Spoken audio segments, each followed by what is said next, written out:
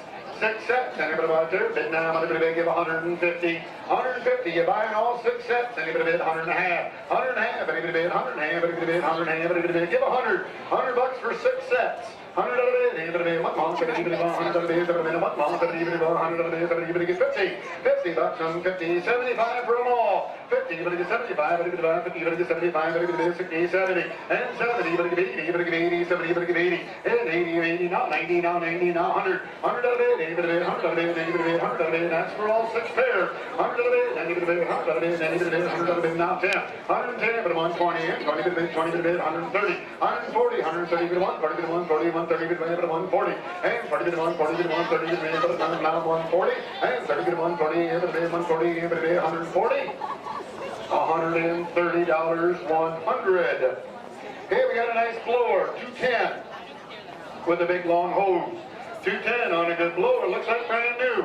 And what are you going to give? 300? 300 out of a 30. So you're going to give 30. You're going to give 30. You're going to give 30. 210. And you're going to get 300 out of a 30. So you got to bid now 100 and a half. 100 and a half. And you're going to bid 1 and a half. And you're going to bid 100 and a quarter. And you're going to get 100 and a quarter. 100 and a quarter, 100 and a half. 1 second to buy. 1 second to buy. 1 second to buy. 200. 2. So you're going to get 2 and a quarter. You're going to get 2 and a half. You're going to get 2 and a half. 2 and a quarter. You're going to get 2 and a half. 2 and a quarter. You're going to get 2 and a half. You're going to get 2 and a half. 2 now 75. 2. So you're going to buy 300 out of a 3 and a quarter. 3 and a quarter. You're going to get 3 and a quarter. You're going to get 3 and a half. You're going to get 375. 3. So you're going to buy 3 and a half. 3. So you're going to buy 375. 3 and a half. 375. You're going to buy 3 and a half. 375. 3. So you're going to buy 3 and a half. 3. So you're going to buy now 400. And 4. What did you go? 3. So you're going to buy a bit of 400 out of a 400 out of a 3. So you're going to buy 4. 400 out of a 400 out of a 3. So you're going to buy a bit of 400 out of a 4. We sold it for $375, number 34. And we got llama blankets. Llama blankets. And in very good shape. 212 is a couple of larger, medium size, I think these were. Medium size. 212, they got 2 of them. Anybody got 2? They were a huge congregation of them in the Mill District of Fall River, Pawtucket, Woonsocket, Rhode Island. And we think that at that time, this particular braider was used to make lantern wicks. For a Coleman lantern, that kind of thing. But now, my friend Robin Goss, who made this rug and many other beautiful rugs out of the braid, discovered that with a machine like this, she could make flat braid and then weave it in a tabby fashion into rugs. Beautiful, fascinating. And it can also be made into a shaker chair seat. All kinds of things. And dog leashes, bracelets. Take a bracelet off there. Cindy, Margaret, did you get a bracelet? No, I have not. I may have one? Yes, Well, yes. thank you, that's very generous. Pick a color, any color. There's the Velcro will snap onto it. So did you tell the history of this machine? It's one of probably thousands that were in the late 19th century, early 20th century in the textile areas of southern Massachusetts, Rhode Island. And they were used probably up until the Second World War, after which the demand for the braid disappeared, and many of these were shipped to Asia. But a lot of them stayed in dusty warehouses for a long time until people like my friend Robin Goss realized they could be used to make braid out of Now, braid is wool. particularly good because it makes a stronger fiber, Yes, correct? yes. So if you want to take one of these, I would defy you to break this. Oh, I don't want to even try, do I? You won't, but No? you can try all you want. And actually, these machines can be used to make the metal braid that would be to strap heavy equipment into crates. Yes. They are used for that purpose. You can put wire on them.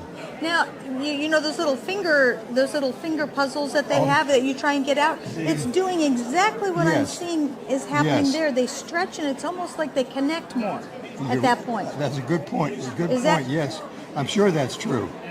Because We haven't figured out how to make a finger puzzle with this. No, please don't. Please don't. There goes the It's rest stuck of my forever. day. but you know, you look at some of these older machines, and I know I've heard from some fiber enthusiasts that if you can find one of those really old sock machines, they make them really, really well. Would you agree that some of these old machines are constructed out of things that are made to survive the nuclear blast? This certainly is. I mean, it's all cast iron. I was basically. looking at that. You could, wow. We have friends who operate over there. Sarah had a sock machine and made many socks for us and other people, but that was much more persnickety. Yes. This is basically a drudge or a drone, but it's an amusing one. The sock machine had so many complicated moving parts. I had relatives in Detroit that were tool and die makers, and I know that a lot of this is a specific part that has to be manufactured. So I can see over time, you know, just the parts to make it go again if something breaks down would be problematic. I mean, this is just, not only is it extremely heavy, but boy, there's some real gears in there, aren't there? Yeah, there are. Wow. Parts are still available for this. I don't know how much demand worldwide there is, but I can't remember the name of the company I got it from, but I was able to buy new carriers when one got bent or broken. Now you make rugs? Is that yours? I made some, but this is my teacher. Okay, Robin Goss. She made this. She made this rug. And, oh, look at that. Okay, I'm going to bring the ladies over. Here's another one that our friend Cindy and Margaret just bought. You want to introduce yourself real quick? And you are here with what sheep? Okay, sorry. Wait, this is... Okay, there we go. Is that better? There you go. So that's the braided rug. You just purchased a braided rug. Can people get this here if they want to go somewhere? Where do they go? They go over to A. Building A, Building booth A. 14. Wait, let me tell you, this place you could shop for 14 years You and you'd still could- never find everything. How would you like to be able to carry out everything you could in 5 minutes? Oh, Where would you go first? I'd get even more of these. That's delightful. Okay, now you're here with sheep, but you're shopping. You're a Romney guy. Is that Yes. it? Okay. Yes. So do you have sheep here as well? No. Just that thing, because that's enough. That's enough to carry, right? All our sheep at home, we hope, conceiving. Right. Well, and this rug is made out of the same wool that he grows. Yes, Oh, is that's it true, really? it is. Yeah, 100% rug. That's Romney right. rug. But I wouldn't want to step on it. I mean, really? That wool is That would make me perfect for nervous. these rugs. It's very That's durable fantastic. kind of wool. Lovely. Well, from takes wonderful dye. Lovely. Fantastic, fantastic. Okay, so if people want to find you, do you have an internet site, social media, or anything else like that? It's World Wide Web, AnchorageRomneys.com. AnchorageRomneys.com. Okay, Yes, fantastic. yes. You sell sheep and supplies and wool, or We sell breeding stock, we sell feeder lambs, and we sell wool mostly to bat and kill fiber at this point. okay, and at Pitchfork, you sell. We used to sell Romneys and Then they moved on. after 38 years we moved on. I guess so, but you know. Water sheep and Okay. and blue face listers, breeding stock, pelts, wool, and lamb. We met you guys at North American Hill Sheep Show. Boy, it's a small world in sheep, or it's a big one. I don't know which. Everybody kind of knows each other. Well, thank you all for Thanks very much for for displaying talking this to and us. displaying that. My husband may not thank you for showing me that. And please send everybody to visit Robin. We will. She's- Robin Goss Robin hand-woven Goss. braid rugs. She was my teacher and mentor when I was making rugs. All right. Would you crank that for us on Of the course. way out? That would be lovely. By hand or by machine? Let's do it by hand. A salute.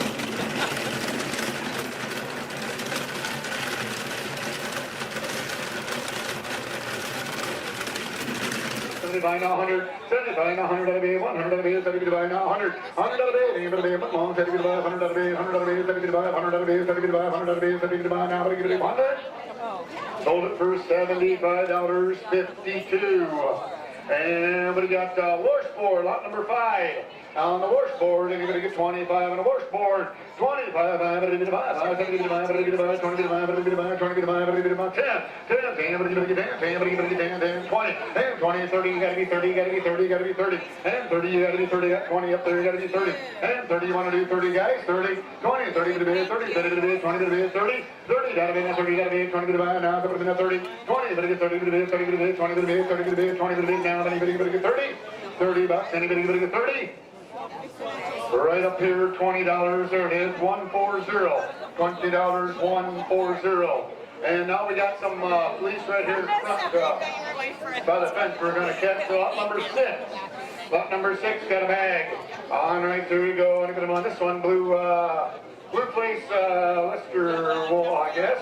And right there on the bag of fleece. Anybody give it? Who's at 100?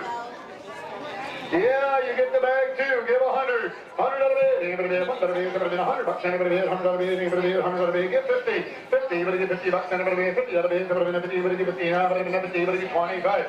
25. Anybody bid buy. Somebody bid buy. 20 bid buy. 20 bid buy. 50. 25. You guys together here. 25. 50. Anybody get 50. 50. Now 75. And 75. 50. Anybody get 75. 50. Anybody get 75. 60. 50. Anybody get 60. Anybody get 60. Anybody get 50. Anybody do 60. 50. 60. 50. Anybody get 60. I got 50 down that way. 60, 60, when I get 50, when I get 60, 60, 50, when I get 60, and when I get 50, when I get now, when I get 60. $50 right down here, you bought it on 64. $50 on 64. Evan's got bag number 7, right? Yep, we got bag number 7. And what do you want to do here? Give 100 bucks here. 100 a bid, 100 and a quarter. Anybody bid 1 and a quarter? Anybody bid 100 and a quarter? 125. Anybody bid 1? 20 bid 5. Anybody bid 100 and a quarter? 100 and a quarter. 20 bid 1. 20 bid 5. Anybody bid 100 and a quarter? 100 and a quarter. 20 bid 5. Anybody bid 1. 20 bid 5. 110. 110. Big bag full. Who wants it? 110. 110. Anybody get 10. Anybody want 10. Anybody want got 2 for 100. 110. Anybody want 10. Anybody bid 9. Anybody bid 5. Anybody want 10.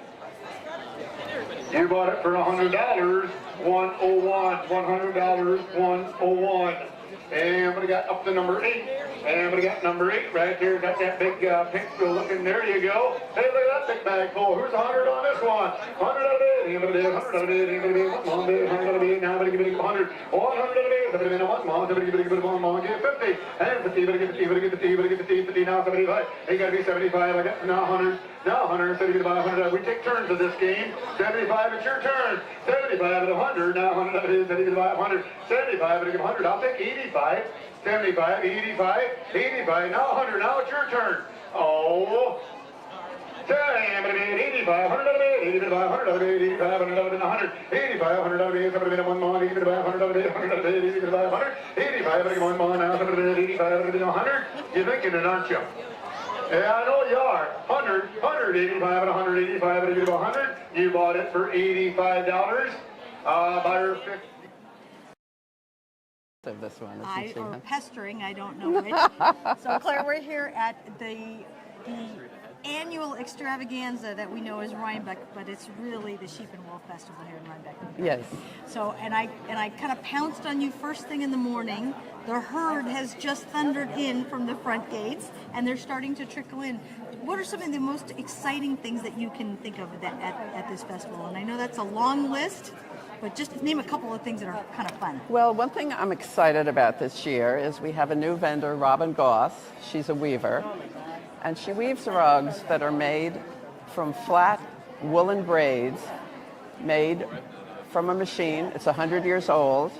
It was originally made for the purpose of making flat wicks for kerosene lamps, and also if you put less bobbins on, you can make shoelaces from this same machine.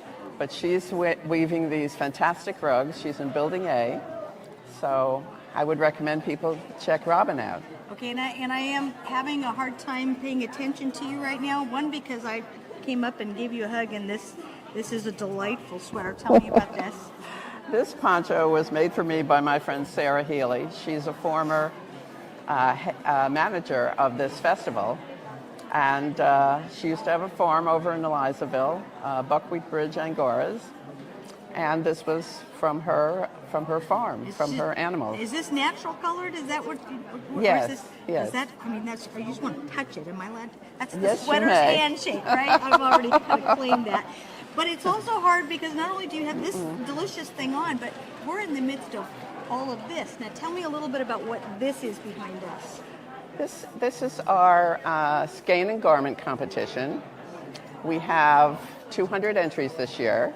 Okay. And we have some very unusual items. Yes, you do. The mushroom hat. I was The looking at. mushroom hat, which is hand-spun yarn and crocheted. Okay, let's walk past them as Yes, we talk. we will. We're going to try and go past the crowds here. All right. So this is so whimsical and fun. Hand-spun yarn and crocheted. Our best in show piece is this beautiful rug. Oh my gosh, I didn't even. Yes. Wow. It's a hooked rug. I think it's the first time we've ever selected a hooked rug as our best in show. But this is kind of a really great example of the different types of things. I'm seeing knitting and crocheting and a hooked rug. Yes. There's felting. We have some very fine hand-spun scarves. This particular scarf, it's so fine. It's like threads, but it's hand-spun by a new competitor. His name is Gunther.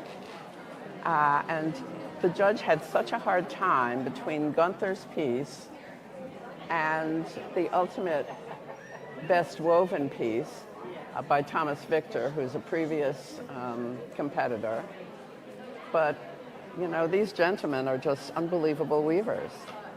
Phenomenal. Now, when the judge comes in, are they judging on the construction, on the material? Or is it kind of all of those things that go into this? Everything. And with weaving, it's about your evenness of your edges, how your fringe is, how the design is. There's a lot that goes into it. There's personality in all of this, isn't there? And another thing that I'd like to point out to you, I got an email from a young lady a couple of weeks ago, and she said, you don't have a youth weaving category, and I'm only 14. Could I enter into the adult category? And I said, Astrid, of course. I'll just indicate on your entry that you are a youth, because that would, put you in line for a possible award. And sure enough, she won first place for this woven garment, and another first place, which was best youth item, for these boots that she made. She made the, wow. Yes, they're unbelievable. Because it's all textiles, isn't it? Yes. Yes. And I'm really glad that you have something like this. It's a great segue for me. Thank you so much. Because there are a couple things that are near and dear to our heart this year. One of them is you've allowed us to have a participation on Make It With Wool, the national program Yes. with that. And they're coming in. They're going to have their fashion show here at 1 o'clock. Yes. And tell me about Ulster County, BOCES. Am I getting that Yes. right? Tell me a little bit about them. The Ulster County BOCES students, and actually, I can walk you down here. I have a whole table of entries from these high school students. Let's go look. They have a fashion program. The crowd has started. Hello, you.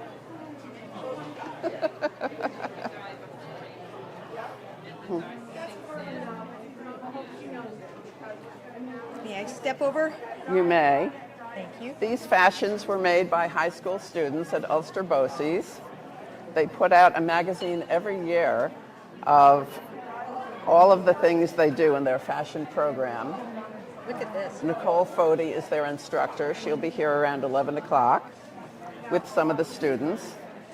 And they've got a marvelous program over there. Okay, so we'll talk to them And, about this. Is this something where you have to go to a certain high school or junior high or community college? It is or? a specialized high school. Okay. And they do a lot of fashion, photography, woodworking, all kinds of things like that. All those skills that we're losing. Correct. Yes. So I wanted to encourage the students to start working with wool. And they have made, as you can see, pocketbooks, a shirt. I love this bag. Isn't this great?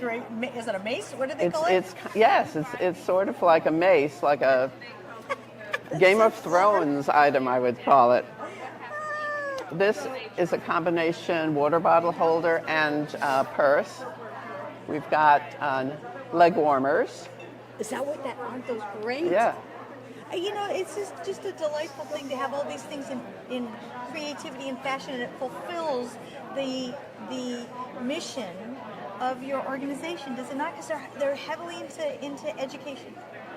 And they, of course, started school the very beginning of September, so they were just able to make these accessories for this particular competition.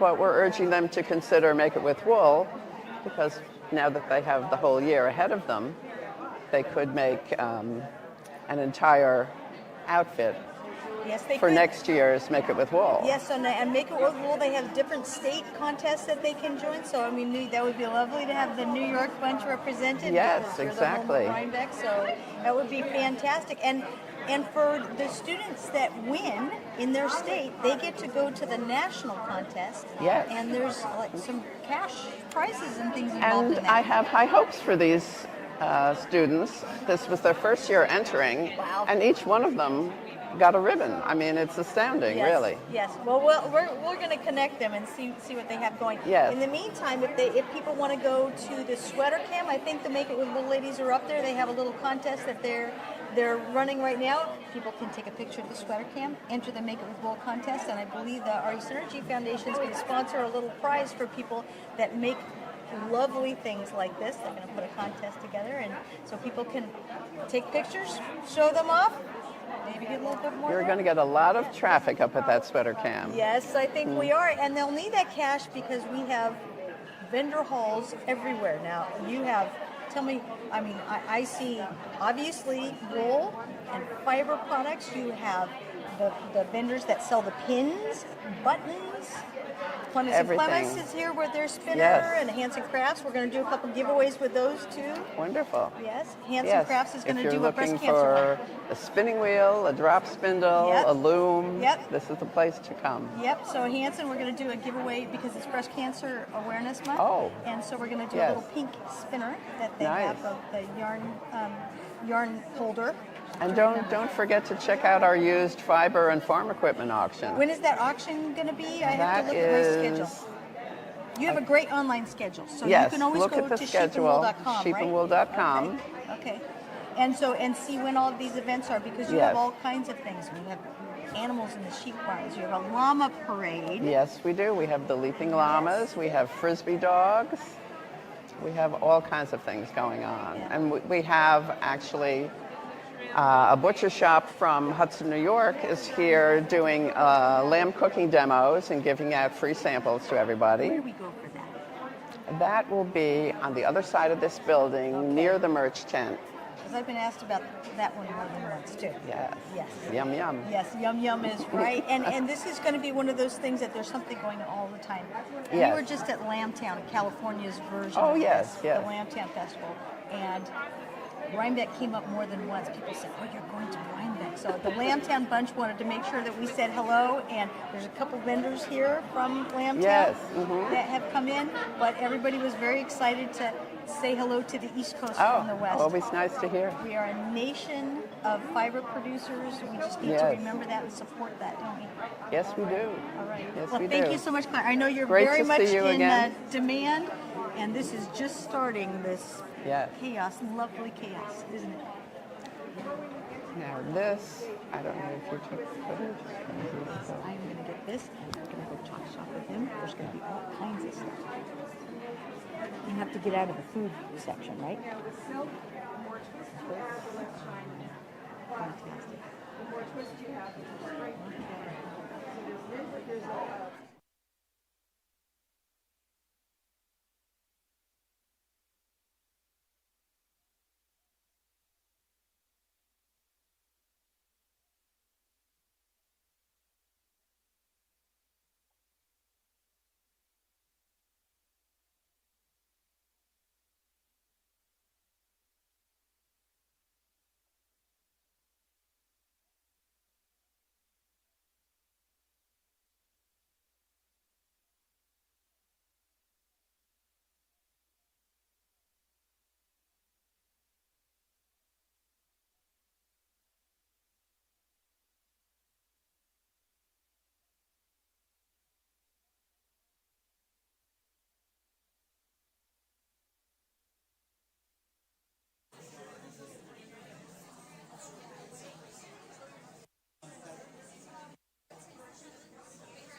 Kits. 25, I need to buy 5. I can use the repair kits, thank you. 50. And 20 to buy 50, 50, 20 to buy 50, 50, 20 to buy 35. And 20 to buy 35. I need to buy 30 to buy 20 to buy 30 to buy 20 to buy 35.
Kits.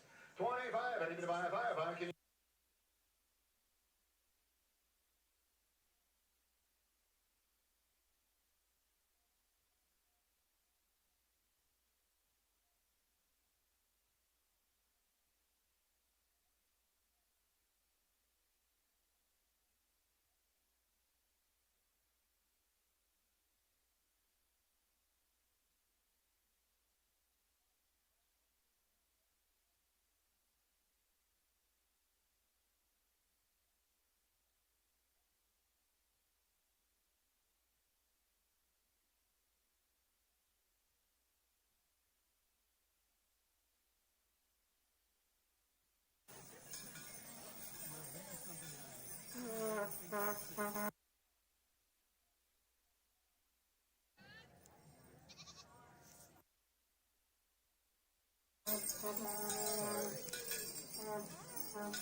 25, 5, can you use the repair kits? Thank you. 50 and 20, 50, 50, 20, 50, 50, 20, 35 and 20, 35, 35, 35, 20, 35, 35, $25 to 134 again. We got a bag of blankets, lot 94, and various sizes. I think there was about 6 in there. I counted them yesterday, and about 6 blankets on lot 94. Anybody give it $100 on the bag full. $100 on the sheep blankets. Anybody bid 100 on the bed, different sizes. There's a big one. 100 on the bed, give 50 for them all. 50 got to bid 50 for all the blankets. Anybody bid 50 got to bid 50. 50, anybody get 50 got to bid 50. Anybody get 20, 50, 50, 75. Thank you for all of them. One money. 50, anybody get 75. 50, anybody get 75. Anybody get 50, anybody get 75. Anybody get 75. 50, but 75, 55, 50, 50, 75, 50, 75, 50, 75. You bought them for $50 in your buyer number. You need to sign up for a buyer's number at the table.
Let's see, we're in Gotland territory, are we not?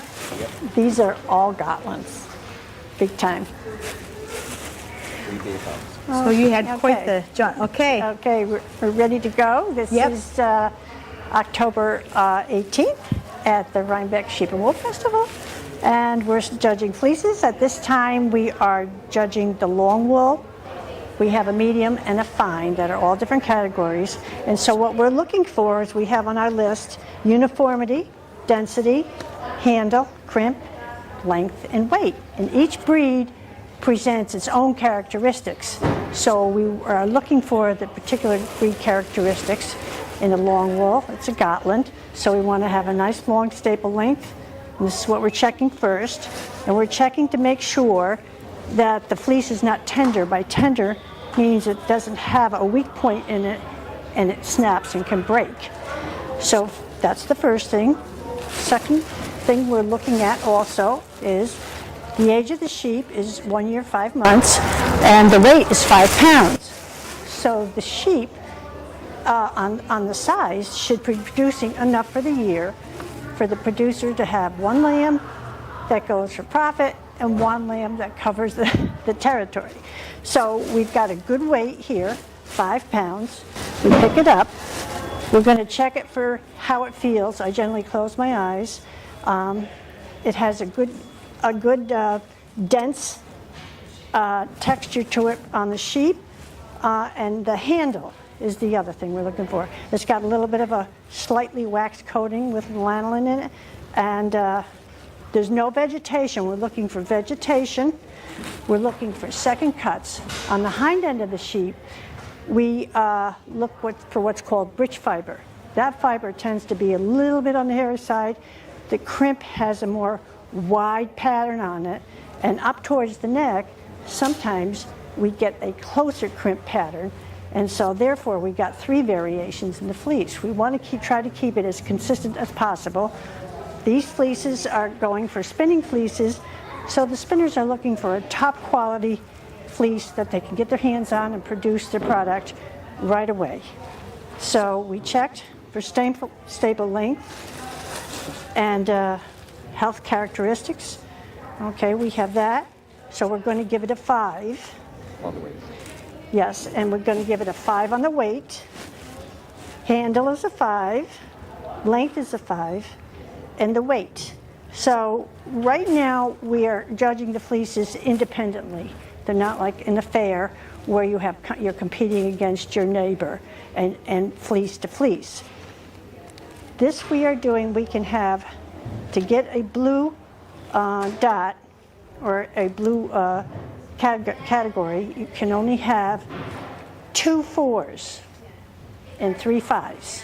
Anything lower than that, it goes to a red, which downgrades it a little bit. And if it has issues, I have the liberty to put it on notation on there, or if it's not suitable for hand spinning, we certainly don't want to have a buyer come in and spend top dollar on a fleece that is inappropriate. It's processable, but it's time consuming. So they don't want to spend $80 to $100 or more on a fleece that they can't process. So this is a blue category. So when the buyer comes in, they can look on the bag and they can see whether it's the top, or it's in the top part of its breed class, or down. I have under the table, if I come across one that I particularly like, at the end of judging each class of fiber, we pick out a first and second place at the end of the show. We'll put them together for a champion fleece, which one is the best out of all the breeds. So if I find one, Thomas, we have a little code, puts a white slip on top. I have 5 fleeces under the table so that when I get done with all the long wool, I don't have to go back through to find one. If I find this one is an extremely beautiful fleece, you can see that the locks are all pristine. It's clear, no vegetation in it at all. It's nice and consistent. The producer did a very good job as far as raising the sheep, keeping the vegetation. There's no second cuts. When the shear makes a strike down the body of the sheep, If he lifts his shear up and misses a little bit, and then he strikes again, he gets what's called a second cut. That interferes a lot when you're creating your hand-spun yarns. So this is one of the ones we've kind of kept aside, so as I go along. And pretty much all these to this side and over here are all Gotland, except for a few. So we're in a Gotland category right now. May I ask you a quick question while Yeah. you have them here? All right, so this is one that you've already judged, correct? And it looks like it's gotten 5s and a blue dot. That one got 5s and a blue dot as well, is that right? Yes. Now, some of them may have three 5s and 2 4s. They're still considered blue. 2 4s. But this one, now they both have prices on them. Is the price guaranteed? Is that something that the producer wants? Correct. Okay, so I looked at this one and it's half the price of that one over there. Why is that? Yes. Well, that's what the producer thinks that they should get. And they may or may not, because some will be left here on the table, right? The buyer may come across the table here and start looking for fleeces. If something catches their eye, and believe me, as a hand spinner for 40 some odd years, you know, there's always something that catches your eye or something, a particular breed that you're interested in making a product from. And they all have different responses. Your fine, real fine wools, they have a nice expansion and contraction. The long wools do not respond like that. They don't have that spring like you'll find in the Ramblets and the Merinos and the top ultra fine breeds of sheep. They can get up to 120,000 square fibers per square inch on the ultra fines. That's where your Italian wools and all your Pendletons and everything, they go for those particular farms. So, getting back to your price, there are those who are maybe just starting out in the field raising their sheep, and they have a breed they have, and if something's very popular, they can try to do the best they can. But when a buyer comes in, they're going to look for the best buy for what they want. So, and does the where it's color at. make a difference? Because some of these will be dyed, correct? Natural colors you can over dye. Okay, so they're going to come out. If you can picture, it's like a little heathery shade with the dye. It's not like if you take a white fleece and then you dye it, you're going to have a specific color. Unless you do some kind of rainbow dyeing or something to alter things. They do, back some years ago, maybe 30 years ago, I did a Icelandic coat with 70 different colors in it. And the category was you had to spin the fiber from natural colored wool. And I dyed 39 different colors. It's a Kathy Facet pattern. It's like a Navajo pattern. And it took me 300 hours to do. But the natural colors, like if you put a dye on this, you're going to get pretty much black with whatever color you over dyed it with. Then you're going to get a little bit more color with this shade because you've got silver in it. And as you progress up to a lighter shade, then you get a more dominant color, so that you can, when you start changing, there's no end to what you can do, basically. So we're back into here, and we're checking on length. And the main thing for length is that during lambing time, a ewe is under a lot of stress, and also the feeding the animal, and that stress can cause a weak spot or tenderness in the middle, and you actually can see when the problem was. If it's an inch away from the sheep, you can kind of go back and see, well, maybe it's a feeding problem, or that's when the ewe lambed, and that's when we have a stress. And if that's the case, we have to put the fleece under the table because it's going to break in the process, and it's not fair to the buyer. So we have a good weight here, 5 on the weight, 5 on the length. And again, the length takes in, if the producer doesn't skirt out or take out the area of the fleece that has a crimp change, a distinct crimp change for the judge to see, oh, that's it. Then we're going to take it down for consistency in the crimp. They have to take that out, and you can use it as a separate category and sell that separately. So we're going to go 5 down the board here.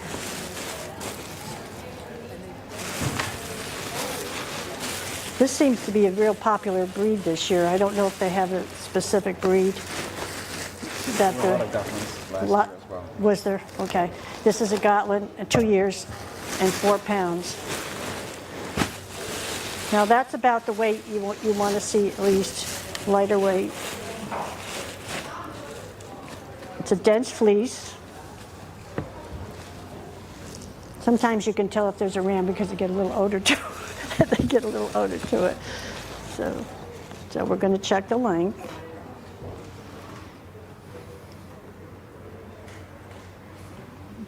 Just checking to make sure there's no second cuts. The length is pretty consistent across the board. Okay, we have the density, correct? Yeah. And length is 5. Handle is very nice. It's 5. Okay, and the weight is 5. And uniformity was? Uniformity, I'm going to put a 4 on it, only because we have change in the crimp down further in the fleece. And if you notice, sometimes you can get these what's called britch fiber or kemp, and they're white fibers that show up, and they do not take the dye. So it's not critical for this. This is not going to interfere with this fleece at all, but you can get fleeces that, when this is towards the hind quarter, where you can actually see the wave changes to a broader, and you can actually see the kemp fibers in there. And then if you dye this is something you would probably separate out of your fleece before you start processing it, because it's going to spin and have a different response in your yarn at the end. But not everybody thinks about that. So it's experience is your best teacher. Mary, would you introduce yourself quickly? Because you never did do that. I'm sorry. No, let's get you that. My name is Mary Badcock, and I'm a fiber artist, spinner and weaver for 40-some years. I do a lot of judging now. I was working on my classers, my second year of classing, and I trained up with United Sheep Growers and Cornell. We did a weekend up there. Then there was 9 of us who flew down south. We went through all the processing, the weavers' plants, and got our education. And then I was president of the New York State Sheep and Wool Growers Association in the 90s. And I did a lot of traveling on farms to do wool classing and wool grading. And I was also fielded out by USAID and Farmer to Farmer to take assignments in Kyrgyzstan. And I was up in the Tian Shan Mountains for a month. Because I had a home-based business of spinning and weaving, and they were the first republic in the former Soviet Union, back I think in '93, to go democratic, and we had our government over there helping out, but they were not allowed to do their own home-based business. So they were looking for new innovative ways. So I went over, I had contacted a lot of guilds, got some looms together, a lot of donations, and they picked the best artisan out of the villages, out of 9 villages, and to work with. And we was up in the Tian Shan Mountains. We burned sheep dung underneath the cauldrons to wash the wool. And they were fantastic. I mean, they were spinning on drop spindles, and the men made spinning wheels for the women out of bicycle tires. And it was just amazing. And we had a veterinarian up there, we had some teachers, and then some teenagers found out what was going on, and they begged to be in the class. So I was there for a month. I met with our ambassador, came home, convinced my son, who was at the University of Illinois, majoring in sheep and animal science, to go back 2 weeks later and spend another month there. I also was in India for a month too, in '98. So it was really interesting. I met with the ethnologist in Bishkek to see the felting and all the processes from hundreds of years ago. It was absolutely fascinating. And to watch, we lived in the yurt. They would take the sheep up to the mountain in spring and bring them down in the fall, and then they would have the shearing sheds, and so they worked together. You know, it was really interesting. Sheep almost everywhere in the world, isn't there? Absolutely, absolutely. Thank you, Mary. So, oh, you're welcome. You're welcome.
So we're part of the breed display barn, which is this building over here, and the breed at the fair to intro.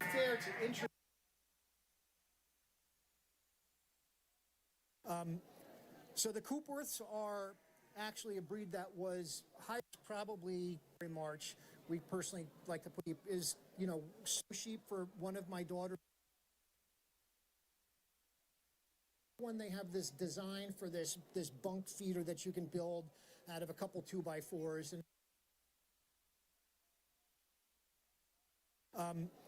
so they moving them around fairly routinely also kind of eliminates or reduces that. In what would you ladies say is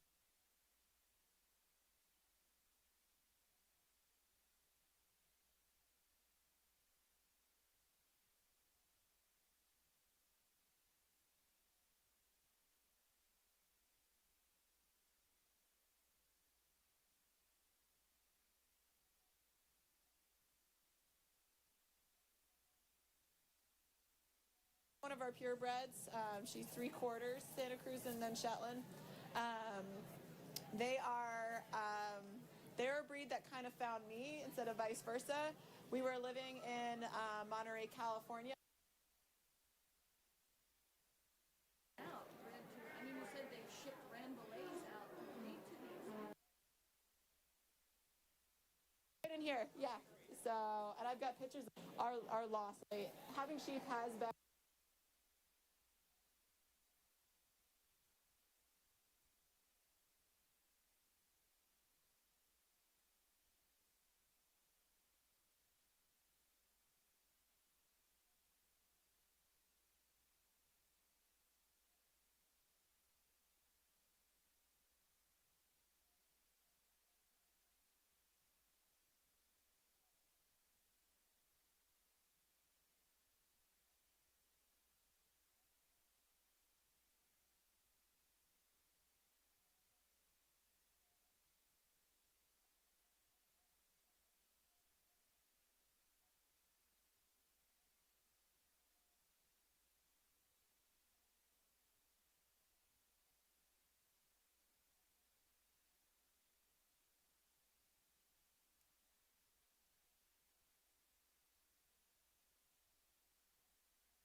hybridized in New Zealand 80 or 90 years ago. They began breeding, I guess, in the 40s and 50s, and through Lincoln College, and it was a breeding program that focused mostly on Romney and Border Leicester crosses, and the goal of it was really about performance. They were really looking to boost performance of the sheep there.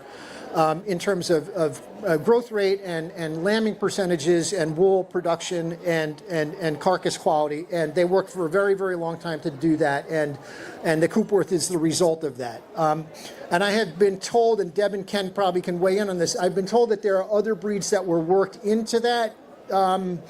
They weren't just strictly Border Leicester and Romney. There were some other breeds that have been worked in over the years, but those are the primary breeds that they worked with.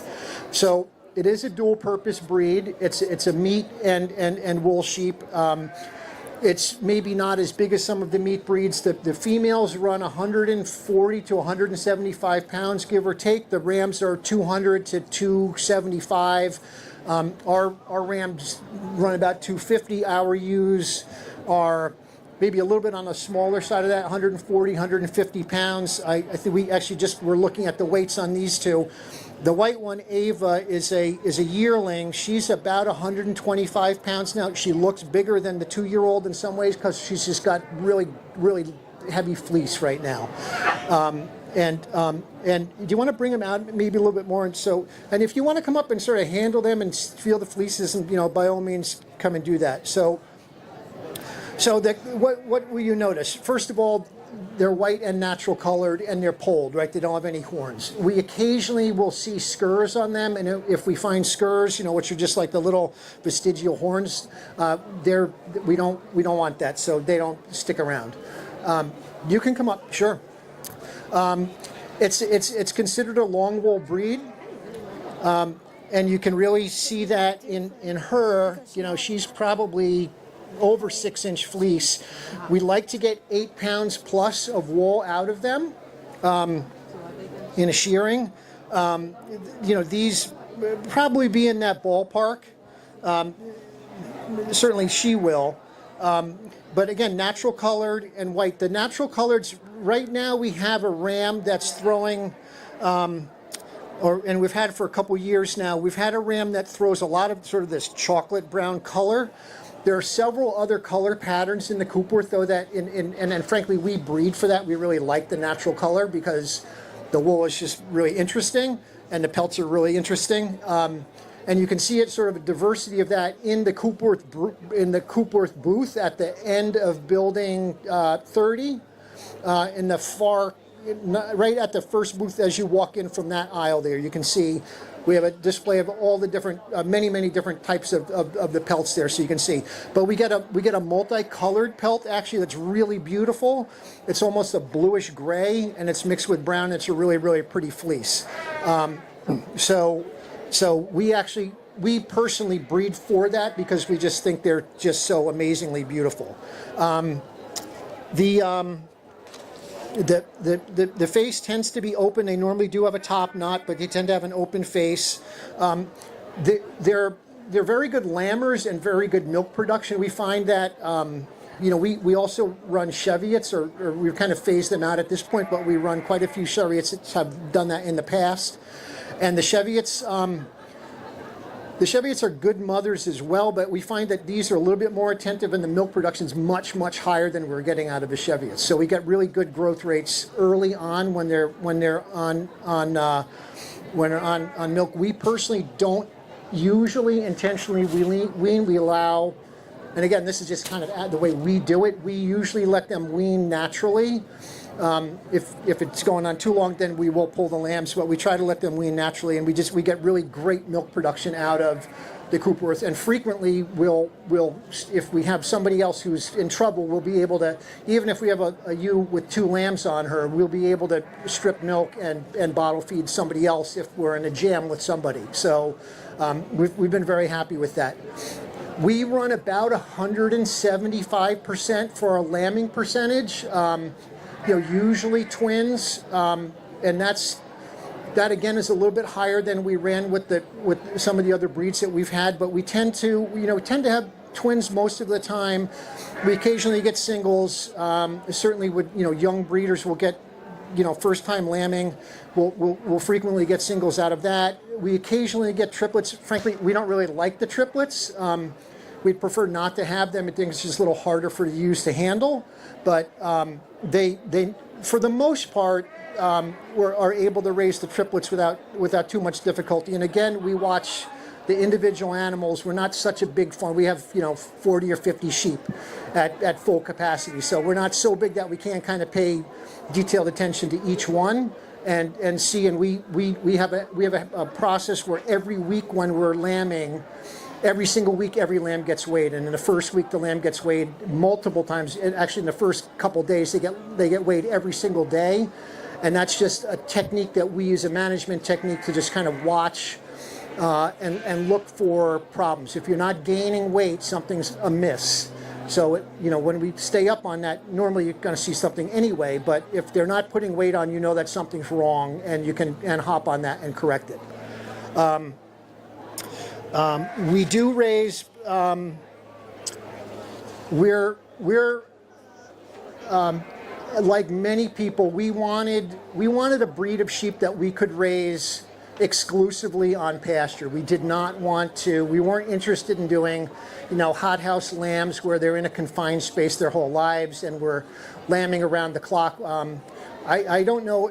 I don't know if you guys have you lambed out of season at all with them? Yeah, we haven't either. So our normal sequence is that the ram goes in with them in October. We actually started about a week ago with the ram, and we're lambing in, depending when we put the ram in, usually sometime in March, February, March.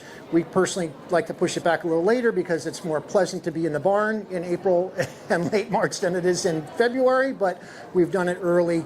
We have had occasional lambs born in August that, they're just kind of, that we didn't intend, but they happen. So, but we have not seen, we personally have not seen, the year-round lambing that you can get with some of the other breeds. So we're kind of focused on that traditional fall lambing, and we really kind of philosophically, again, wanted to do 100% grass-fed sheep and not have some hothouse thing where they're just getting fed grain all the time, and that's just a personal preference we had. I will say we haven't been 100% successful doing that. We find that, and again, I think there are places in the country where you could get away with that, but with us, what we found was the quality of our hay is just not up there, and it's not adequate to give them the nutrition they need when they're in late gestation or when they're beginning to lactate. We try to coincide, the lambing season where they're fairly quickly going out on pasture and they're coming off of hay, when the ewes are coming off of hay and going on pasture, but there's always a couple of weeks or a month that's not the case. So they're getting hay only, and we make a point of testing our hay, which I would urge all of you to do if you're going to raise sheep. That's really important. How many of you have sheep now? So the Cooperative Extension Service for your county should have the capacity to test hay for you, and some of the feed stores will as well. So if you're going to try to do grass-fed, you kind of owe it to the sheep to make sure that they're getting adequate nutrition, and we frankly can't hit that with the hay that we have. So what we've been able to do is we've been able to buy grain, and we use a variety. Sometimes we'll use oats, sometimes we'll use rye, occasionally we'll use corn, but we can get a GMO-free corn, and we can get not a certified organic rye or oat, but we know the farm it's coming from, we know it's not sprayed with anything, so we're able to actually get locally raised grain in bulk, which again is a cost issue, and raise them, and that gets us through. But the Extension Service is really, if you're thinking about getting into sheep, getting friendly with your Extension Service is really important, because they will have the resources, the sort of the technical know-how that comes with time when you do this, but you don't have that knowledge base early on.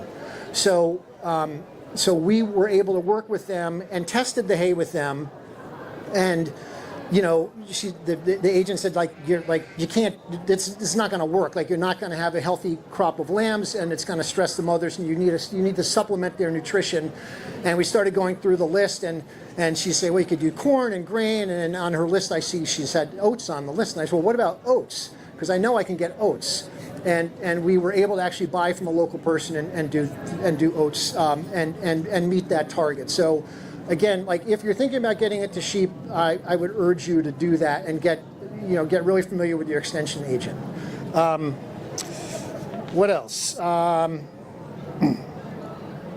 think we talked about fleece production, the top knot, Lincoln College. One of the things that I have, and if you're around later today, there's another seminar that we're going to do here. We're going to sort of have multiple people from the barn come out and talk about, how do you get started in sheep? And if you can attend that, that's great. And if you can't, I thought I would touch on a couple of the things that we have found This is about our 15th year raising sheep. And we got into Coupworths after, this is my wife Linda, by the way. When did we get to Coupworths? 10 years ago? So we actually came to Sheep and Wool 10 or 12 years ago. And we were looking for a breed of sheep that we could raise that were a little bit bigger than the Cheviots that we had, that had a nicer wool than the Cheviots, because Linda's a knitter and wanted the Coupworth wool is way, way, way better than the Cheviot wool. So we wanted to, we wanted to do something, and we met the people in the Coupworth Association booth here, and we had heard about them, but we got to see them up close and really kind of fell in love with them as a breed. What we like is that they are dual purpose. They're not huge. They're good on grass. They have great wool, and they have a decent body size, and that was what we were looking for. So what I would say to you though is if you're looking to get into sheep, is stroll around here today and try to see as many different breeds as you can, and feel the wool and talk to the people that are raising them.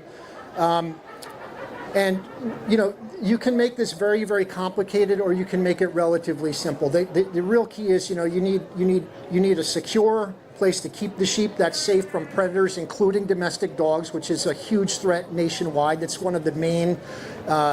We don't actually have problems with that, but many, many people have problems with domestic dogs. So you need good fencing, and you need a clean water supply, and you need a food source, and it can be that simple. But the things that I've found over the last 10 or 12 years is, would you say, like the management of the herd, in terms of being able to move them around. We love electric fencing, so we do a lot of work with electric mesh fence. That's really our mainstay. We happen to be on land trust land that does not have permanent fence, and the moving the sheep fairly regularly and keeping them off of the same pasture so they don't graze the grass down to this height is really a key in terms of keeping them healthy. Sheep are prone to a lot of parasites, and there's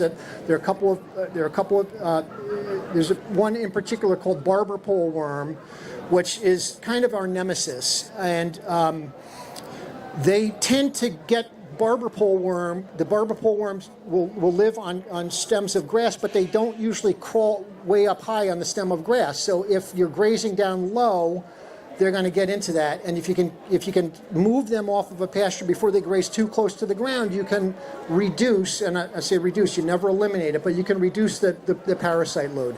Moving them around fairly routinely also kind of eliminates or reduces that in another way as well. So that's kind of from a management standpoint, that's what I find is something that has really helped us. We do work with a solar charger.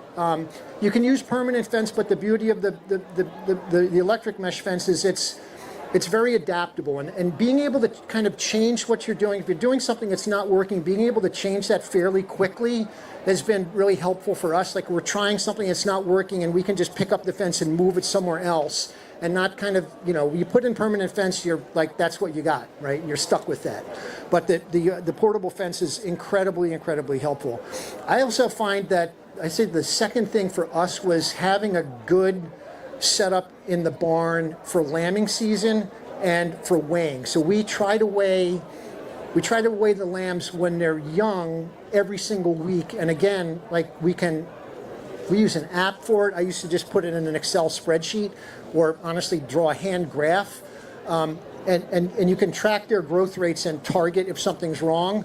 But the beauty of having a setup and it doesn't need to be complicated. You can make it out of old pallets or pieces of fence. I mean, even like what they have here, the hog panels on the side of the building, that's more than enough as like a chute to run sheep into a narrow confined space where you can vaccinate them, you can evaluate them, you can test them for, you can look at them to see if their parasite load is high.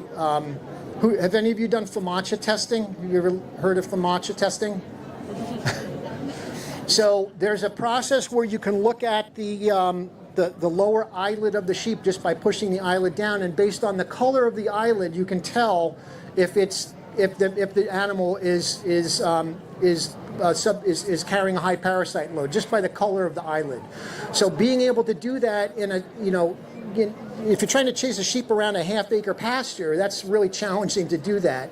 But so we really like having a chute set up where you can and run them into a confined space. And I think the girls can talk about when they got their first 2 lambs, they just kind of came off pasture. They were not handled, right? So they spent the first couple of weeks kind of getting the sheep accustomed to being around people and being handled, but you chased a lot of sheep the first few weeks.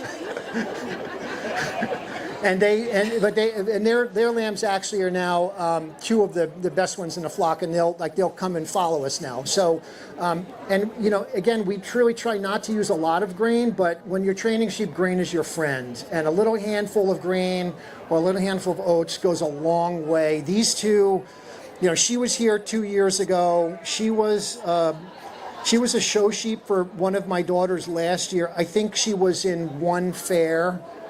Right? We just did the 1 fair. We did the 4-H fair last year, and I can tell you, she wasn't handled until about 48 hours before that fair, and she has not been touched since. So, even though she has a name. So Ava, we went out this week and said, well, who are we bringing? And we're like, well, she looks pretty good, and we can catch her, so we're taking this one. But yesterday she was not quite as agreeable about getting led around on a halter. So, but again, like a little grain is your friend. What else? Things that are nice.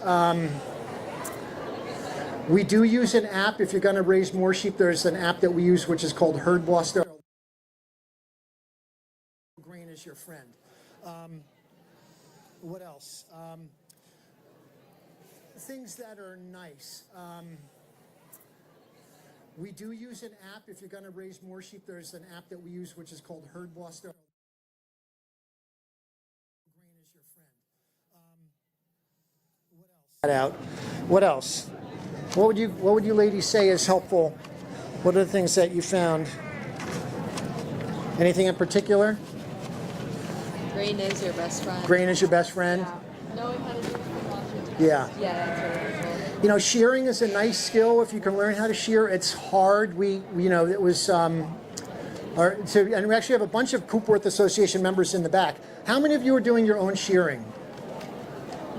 No, none of us, right? So we did it for about 2 years, 3 years.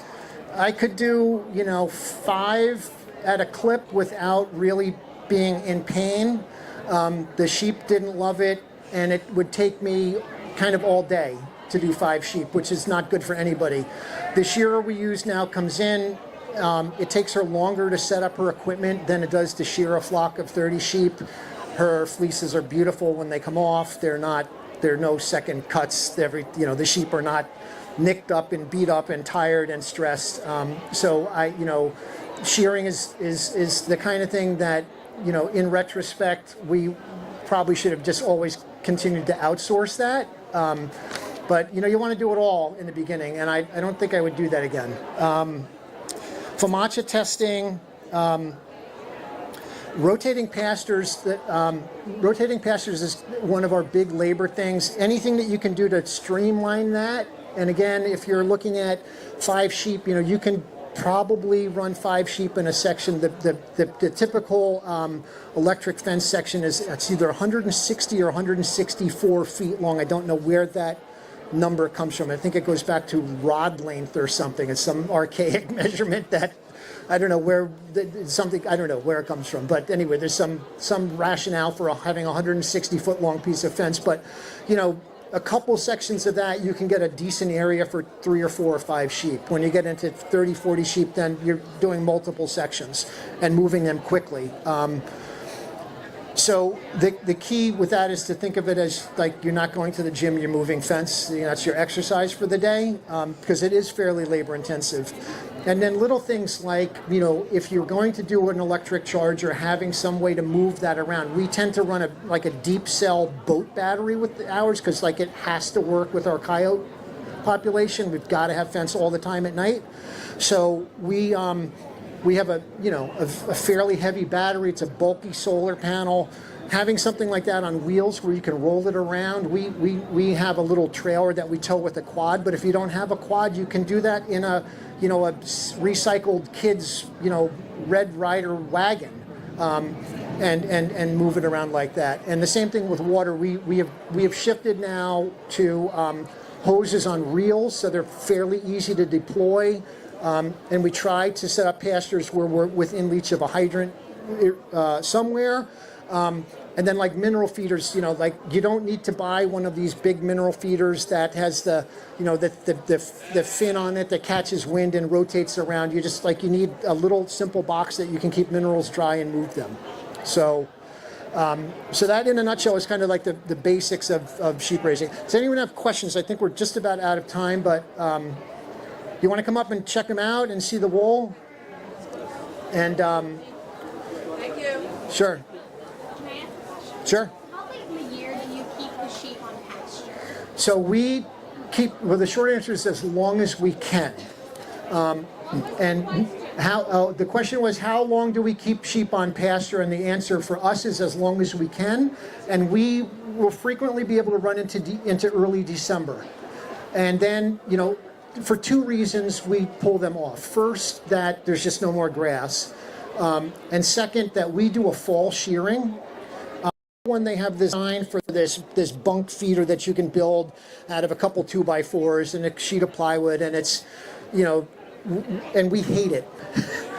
and the reason we hate it is that they tend to pull hay down and they get a tremendous amount of chaff in their neck, and it really just it ruins the fleece. And when they're long like this, you just there's no way to protect against that. And that doesn't happen when they're on grass. Like if they're feeding off the ground, they're not pulling stuff down from overhead and it's not getting on their neck. So we, a couple years ago, just like we said, we're literally throwing our fleeces out, and you work all year to get it. And what we do now is we do a fall shear. So we're actually shearing in 2 weeks, and we'll fall shear. And we if we're having a really bad snowstorm, we don't want them out with no fleece on. So we'll let them, grow an inch or so of fleece before the really hard winter sets. And again, look, we're not we have people in the association who are in, the islands of Maine and in northern Vermont and the Northeast Kingdom of Vermont, where it truly gets cold. It gets cold in Connecticut, but it doesn't get that cold. But we still don't like them to be out without, some wool. So when they're freshly shorn like that, we'll kind of bring them in the barn. Any other questions? All right, I don't know who's up next. Valet Blacknose. So we're going to clear out for them, and thank you very much.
Hi, I'm Christine, and I'm a board member of the Kashmir Goat Association.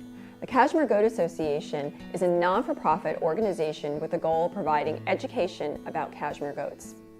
CGA brings together breeders, fiber artists, and others interested in raising these majestic animals. The Kashmir Goat Association is dedicated to educating about all aspects of the Kashmir goat, including its fiber, meat, pelts, horns, ability to serve as pack animals, and silver pasturing. The Kashmir Goat Association is a proud affiliate member of the American Goat Federation. To find out more about what our association can offer, go to KashmirGoatAssociation.org, visit our YouTube channel or any of our social media sites at Kashmir Goat Association.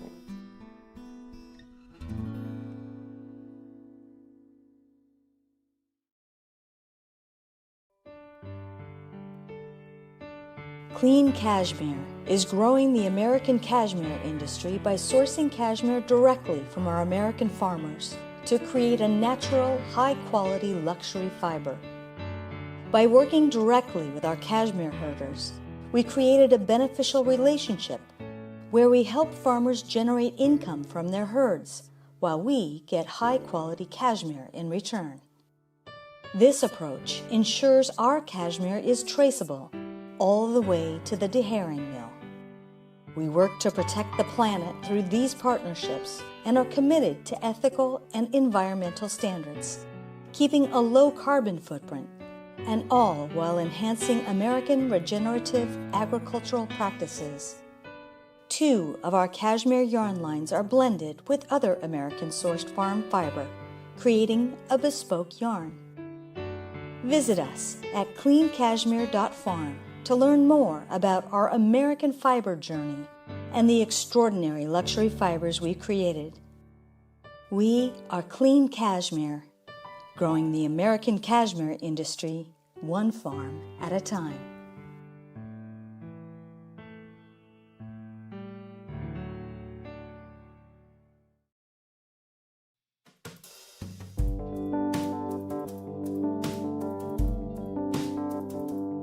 I'm Henry Clemes from Clemes & Clemes out here in California. We have manufactured fiber arts products for over 50 years. I started when I was quite young, building spinning wheels and all the related items to go with that, the hand carders, the drum carders. And through the years, we've progressed and grown. And at this point, we're one of the longest surviving companies in this field. We also currently try to connect the ranchers with the spinners, and so we buy a lot of fleece. We take that fleece and clean it and pick it, repackage it, and ship it around the world so that someone from Florida gets a chance to try something coming out of Alaska, or somebody from California can have something from Maine, or even into Europe and down in New Zealand and Australia. We ship everywhere.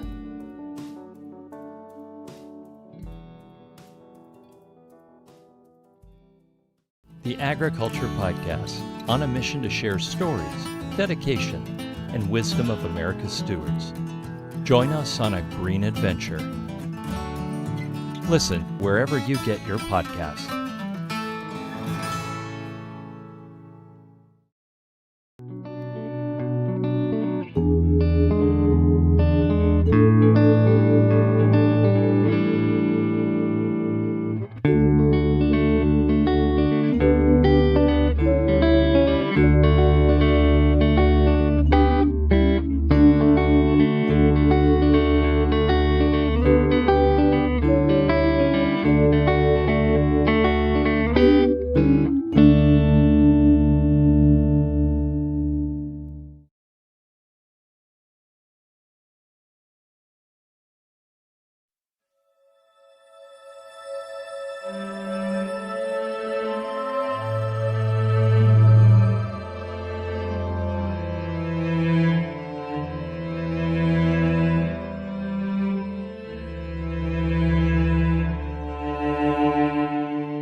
In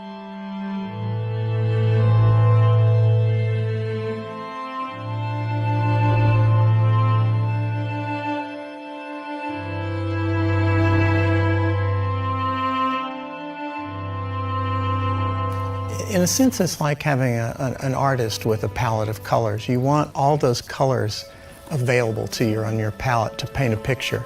An epizootic goes through, and the fact that all the Holsteins come from 12 original animals, that it'll wipe out the Holstein. It's calculated that we have 9 billion chickens a year in the earth that are killed every year to feed us.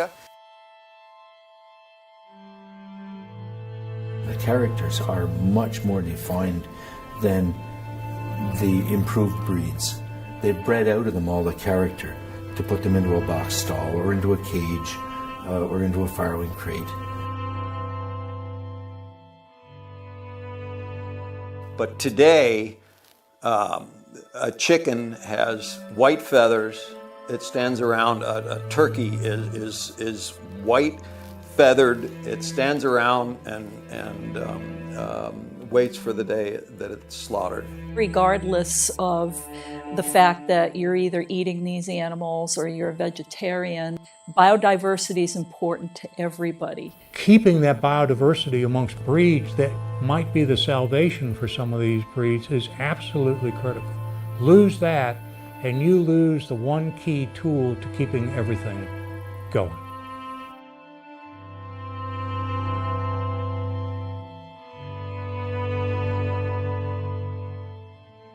I think it's important, unique breeds of animals, all different kinds of animals. It's important to save them, because if you lose that genetics, you have lost it.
Sold it for $275, $97, $275, $97. And now we got a floor loom.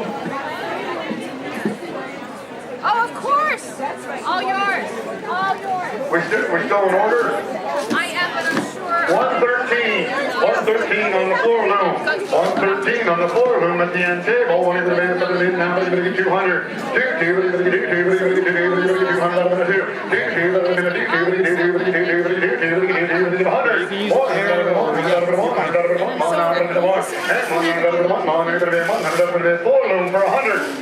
100 bucks to the floor loom. Give 50. 50 and 50.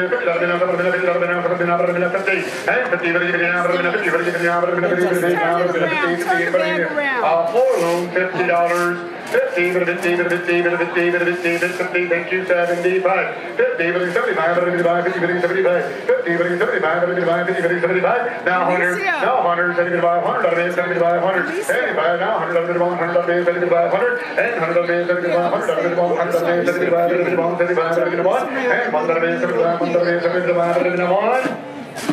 Sold it for $75. 137. 137. We're going up the back stretch. And it looks like we got some morning iron. 114, bag of yarn. And put them on here. But now we're going to take 50 on that bag. It'll be 114, it'll be 50. 50 for the bag of yarn. It'll be 50, it'll be 50, it'll be 25. 25, 25, 25, 25, 25, now 30, 20, 30, and 30, 20, 30, and 30, 30. Anybody going to use the yarn for 30, 25, 30, 30, now 30. Sold it for $25, 115. You move from the other end way down here now. And we got 115, another bag of yarn. 115, another bag of yarn, even a bit 25. 25,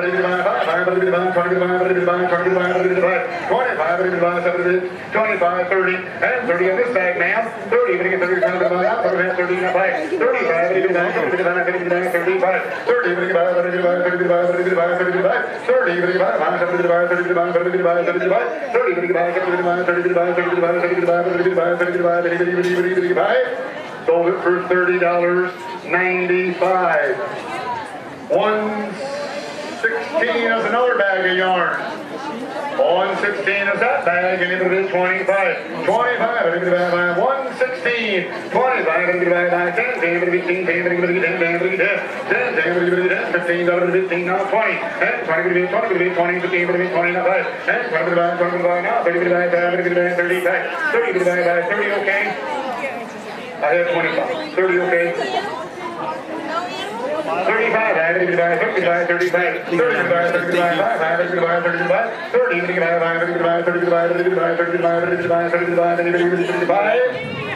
$30.91. $30.91. Another bag of yarn.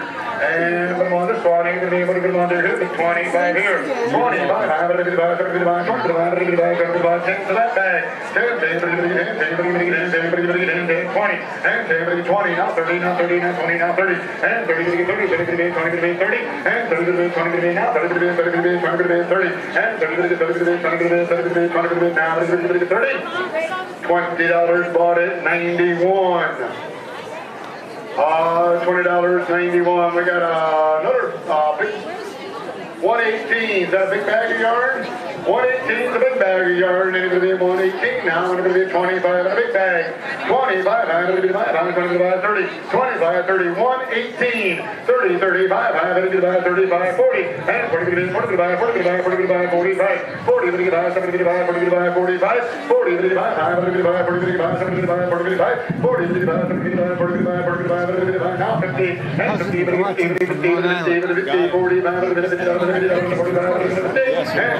$45 bought it. It's going to be $194. $45, $194. 119. Is that right? Is that where you did? Stack of magazines. 119. A bundle of magazines. And what is it? $20 in a magazine. And $10 a magazine. 10 bucks a magazine. 10, 10, 10, 10, 10, 10, 10, 10, 10, 5, 5, 10, 10, 10, 10, 10, and 10, 10, 10, 10, 10, 10, 5, 10, 10, 10, 5, 10, 10, 10, 10, now 10, 10, 10, 10,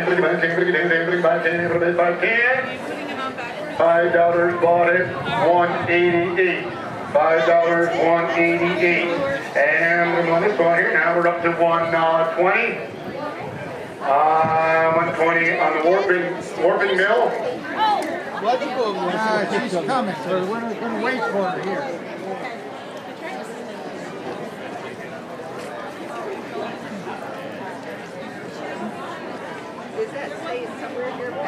All right, 121 on the warping mill.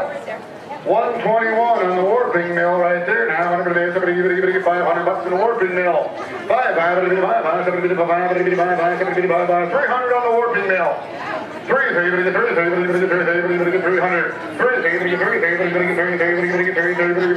on the warping mill. 200 warping mill, anybody get 2.5.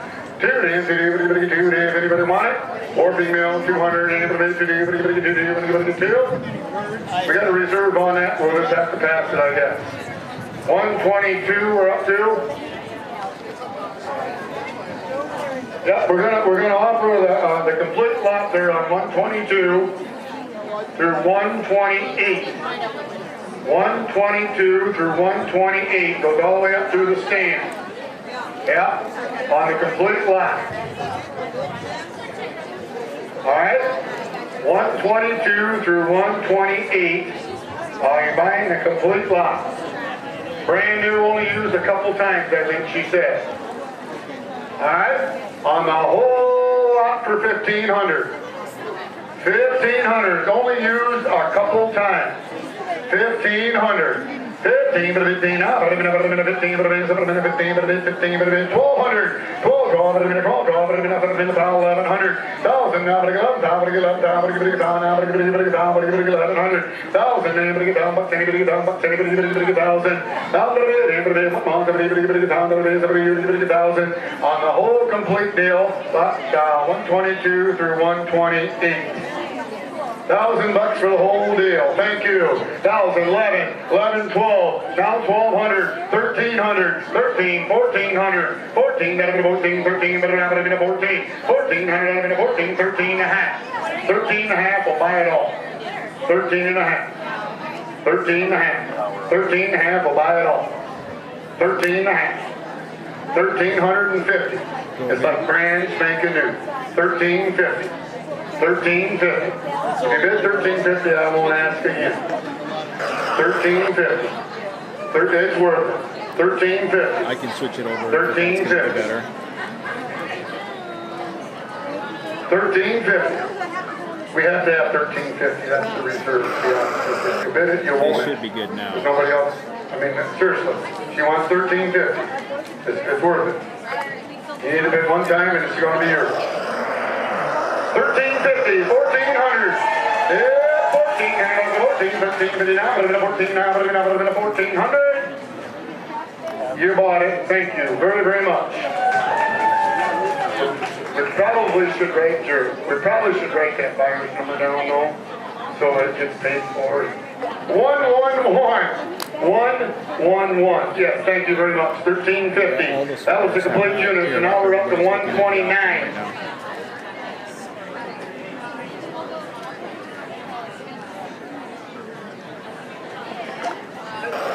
Please, folks, when you go out to pay, please have your buyer's number with you, and if you're writing down your list of your lot numbers so they can double check everything. And again, you do that right across the way over there in that little room and the little office right over there. Cash, credit card, check. Please come prepared as you got a list of your items and your buyer number. We're at 129, and that is a nitty-notty. And we'll be able to get $50 on a nitty-notty. Okay, you two, introduce yourselves and tell me why you're here. Well, I'm Claire. I'm the chair lady of the Skein and Garment Competition here at the New York State Sheep and Wool Festival. We're always eager to get young people involved in fiber arts. And this is Nicole Fody. She's the fashion instructor at Ulster Bosse's. And her students have entered the competition for the first time and have done really well. We're really excited for the students to be able to be part of that, and we're grateful for Claire and for the Sheep and Wool Association for letting us be involved in this. It's been a great time. So tell me a little bit about the program. Yeah, so Ulster Bosse's is a high school program for juniors and seniors that are interested in exploring different trades. So we have a number of different trade programs. Fashion design and merchandising is one of them, but it ranges from auto technology to welding to criminal justice, aviation. There's a whole lot of options for students that are interested in pursuing a trade. And we work on training students for that, but also in engaging them with the local community, with local business owners, and connecting them with industry partners to help facilitate their time after graduation. Claire, why are you excited about this? Well, I'm excited because in addition to the students being excited, we have several people who have donated materials to help make their projects come alive. We've had Gail Paranello from Cornwall Yarn. She has a felting machine at her shop. She has donated some felt yardage for the students. Lily Marsh, who is a weaving instructor and designer, has donated some yardage also. And the students have put their spin on these projects. I think they're terrific. Yeah, we're so grateful, and Mary Jean Packard at Battenkill Fibers was also part of that project, and so we thank the Hudson Valley Textile Project for really enabling the students to work with regional materials and learn about the process of how textiles are created.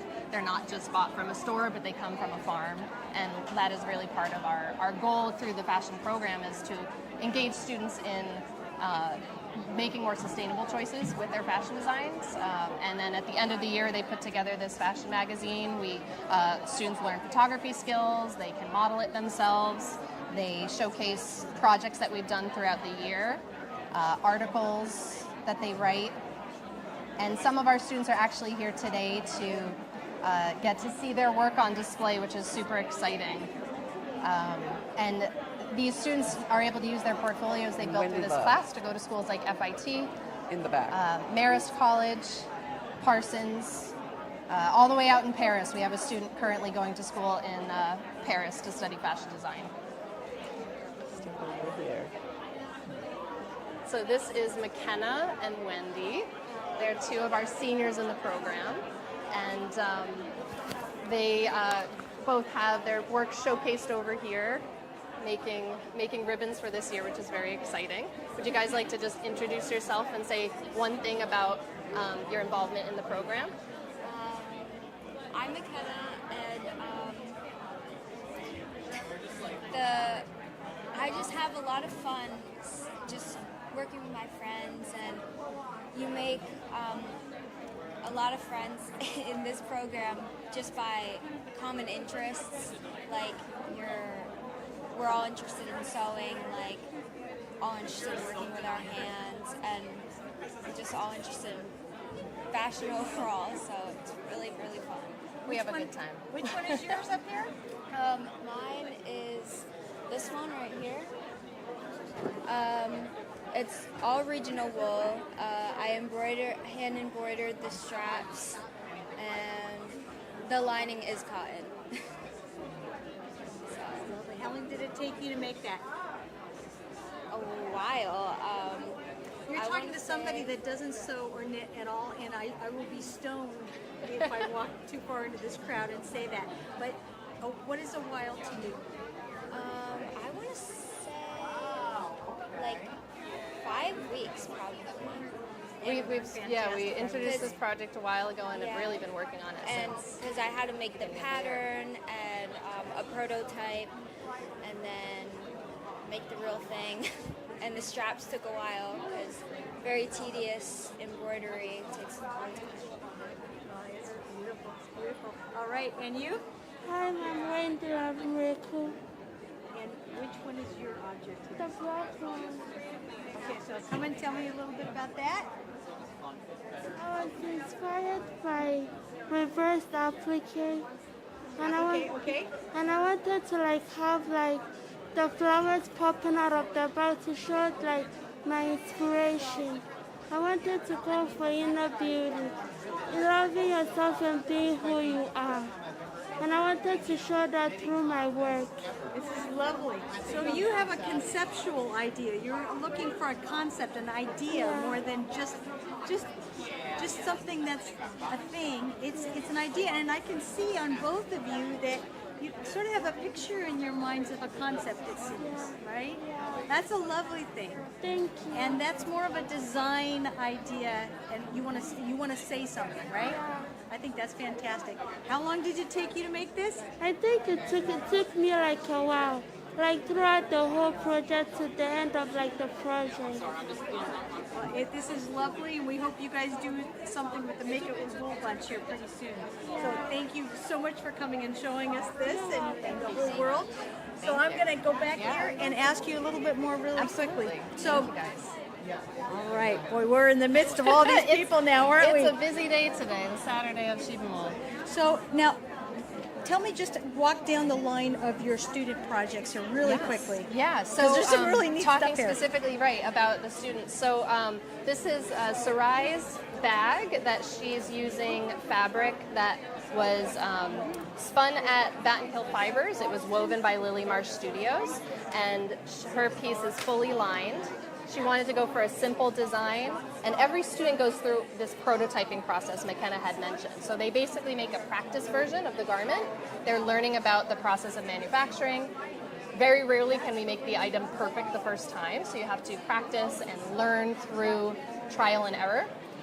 This is Mavi, and she made these zip-up leg warmers so that you can open them up and wear them.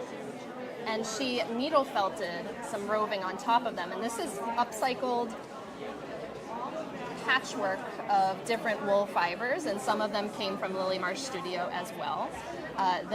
This same fabric here, Bella had used in her water bottle bag. So this actually would open up and go around a water bottle. And then it has a pocket that you can keep your, your money in. You can put your phone, anything in that case there. This is Lucien's garment that he made a shirt. So he actually pattern made this from scratch. He learned how to manipulate this garment. The actual fabric comes from Italy. So he spent the summer studying in Italy and got this wool while he was over there. Brought it back with him, wanted to use it for this design. And we talked about Wendy Loves. This is Sophie's wild. bag, totally wild. So she had this vision of having, and it's stuffed at the moment to help keep the shape, but it's fully lined. And she had this vision of, the wrecking ball kind of concept of a bag, but making it usable as well. So you can put whatever you can fit in there. And these were, I believe she had like some alpaca in her yarn here. This is some local yarn that she was working with.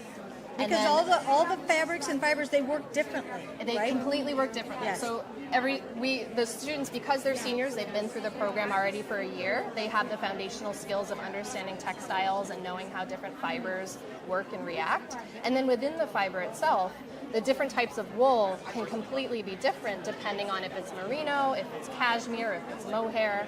And so understanding that and the properties to choose the best fiber for what they're working with. Are you going to have your students go meet the sheep? Because you can go to the absolutely. breed barns. Yeah, they'll get to meet the breeds Yes. and get to see where their actual sheep their wool came from.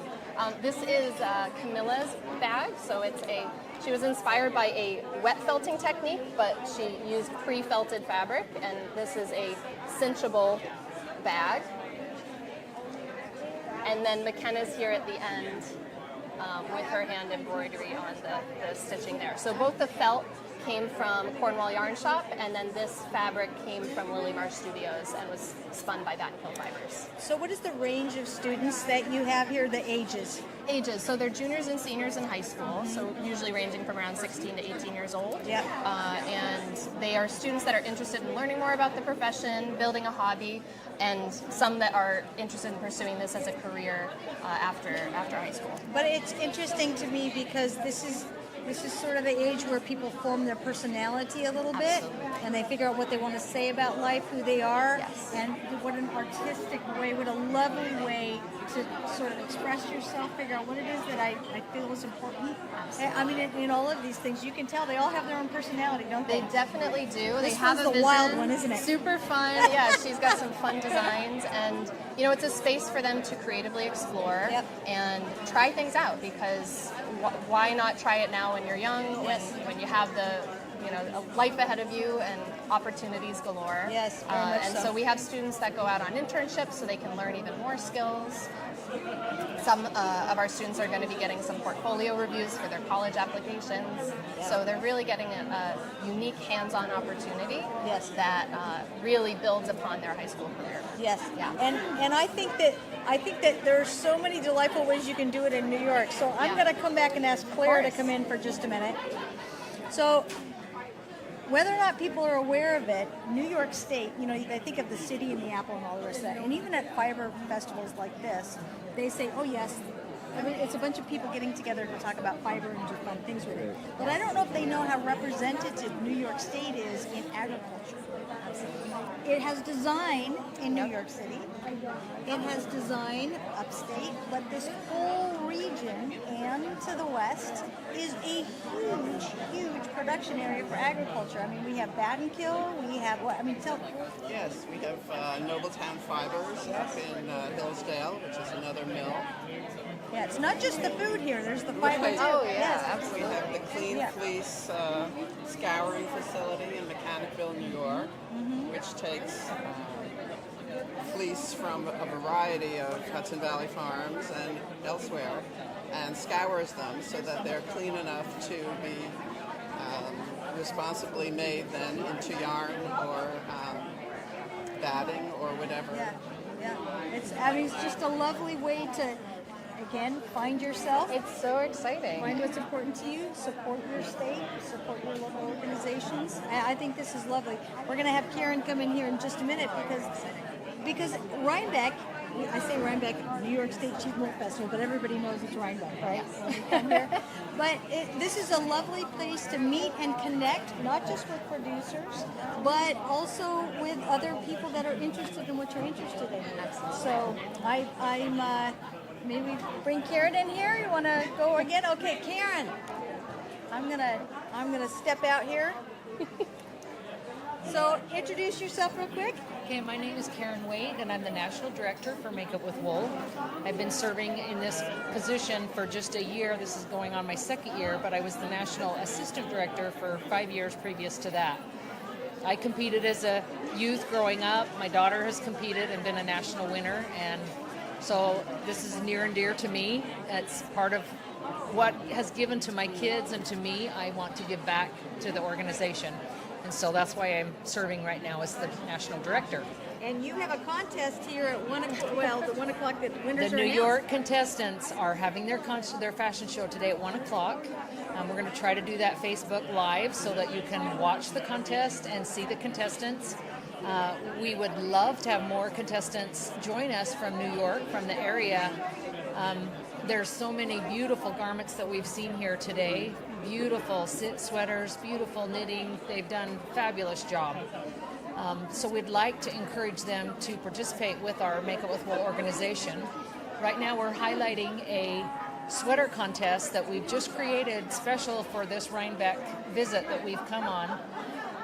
Contestants can have their pictures taken with them in their sweater that they've made.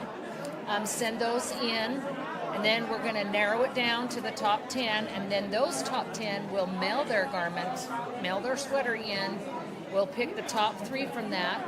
Backyard Green Space and RE Synergy have supported us with some prize money for those contestants, those top winners, and then we'll be displaying those top 3 winners in Scottsdale, Arizona when we have our national contest in January. And the reason that it's really important to get things in person, your top 10, because it's about construction too, is it not? Yes. So it's a really important thing to not only put things together, but to really refine, because in fashion and clothing, that's we want to see quality. We definitely need to see the quality. And so that by mailing that in, we can get a total look from seeing in a picture, and you can kind of tell fit.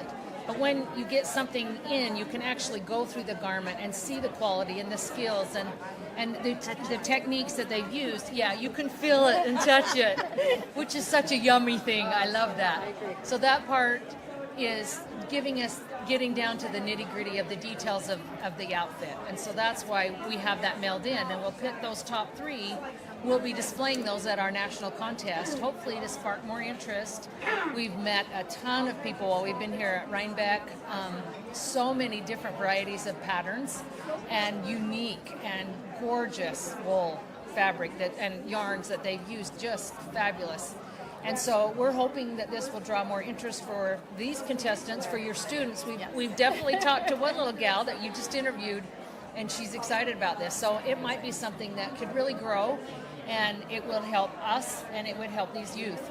Well, and you've been around, Make It Wool's been around, I want to say 76 years now. 76 This is our 76th year. And many of your local, your either Dutchess County or I know the California Wool Growers Association supports the gals that are in the California contest. Yeah, our wool growers in every state are very supportive to the contest. They help back us with prizes. They help getting the contestants flown to our national destination. We do have an at-large contest, so if they don't have a contest in their state, there's not a program in their state, they can apply to that at-large contest and enter that way. And it's growing every year. Our at-large contestant basis is just really growing up. And different states have different kinds of competitions, right? You might have a junior and a senior. You have junior, senior, and adult. You might have a made for others. You might have a home decor category. Accessories. Yep, you have accessory category. So all of these other little things. We only have the junior, senior, and adult contestant, and we have a fashion design program also. Those contestants come to the national contest. But the home decor and the made for others, those types of things, we just have those judged on the state level, and so they can still win prizes and participate that way. But it gives them a place to present what they've accomplished with their outfit or their project to share with everyone. So. And the lovely thing I thought, because we were at Nationals in Denver just this last January, 2024, and 2025 it's in Scottsdale. I thought it was a lovely thing that all of these, especially the youngsters, I say youngsters, right? That the women and men, young women and men, get to participate in this program and learn something new. The winners get to go to the national show, and it's very much a lovely thing to have people learning new things about themselves. Again, it's like the pieces we see behind us. It's not just constructing something. I think it's something that once you compete in the Make It With Wool, it just sticks with you for life. MJ Packer from Bat and Kill Fibers, who co-founded the Hudson Valley Textile Project, she was a contestant as a young woman in the Make It With Wool. And it stays with you forever. I competed as a young girl in high school. I now sew. My boss was my teacher in high school, and she was the Make It With Wool director, and that's how I got back into it again. And then my daughter competed, so it is something that carries on generation to generation. And sewing is one of those things, for the sewing end of things, that's kind of becoming a lost art, and we really need to push, because these are needed skills, and they're needed in every state, they're needed across the nation.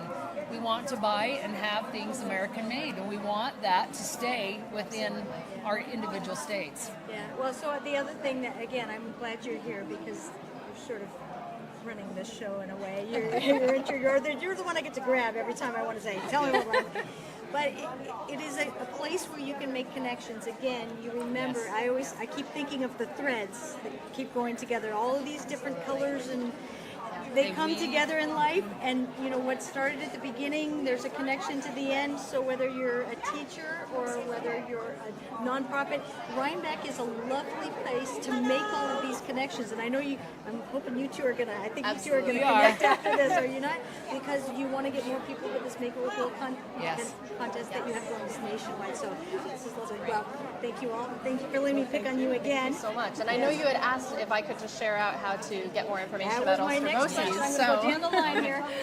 So if I could tell it to the camera, my name's Nicole Fody from Ulster Bosies, and if you'd like to learn more information, it's ulsterbosies.org, and you can find us on Facebook and Instagram at Ulster Bosies. Claire, you're up. What would you like me to say? Everybody knows Rhinebeck, right?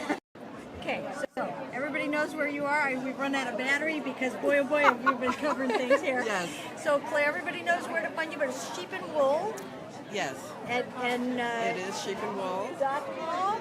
Yes, sheepandwool.com. Okay, and we have the sweater cam up there for everybody that wants to post on Instagram. Thank you for supporting that this year. That was phenomenal. And if you want to find Make It With Wool, We are nationalmakeupwithwool.com. We're on Facebook. We have a Instagram page, and we have a website. And you can find all the information for entering the contest there. We hope that you will support us and join. It is a lot of fun. There's a lot of opportunities and scholarship and a great opportunity to learn and develop new skills and talents. I agree. All three of you. Thank you so much for Thank joining you. us, and good luck in your 1 o'clock show. Backyard green space. Thank you.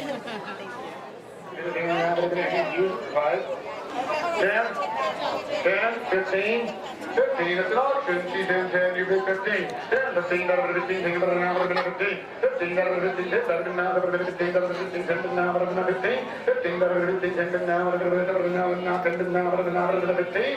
$10, 137. $10, 137. And Evan's got okay. Is it a rattle? Sectional rig. Okay.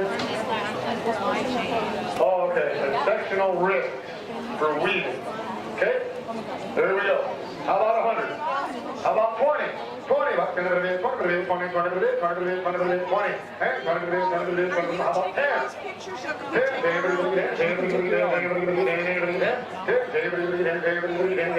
5.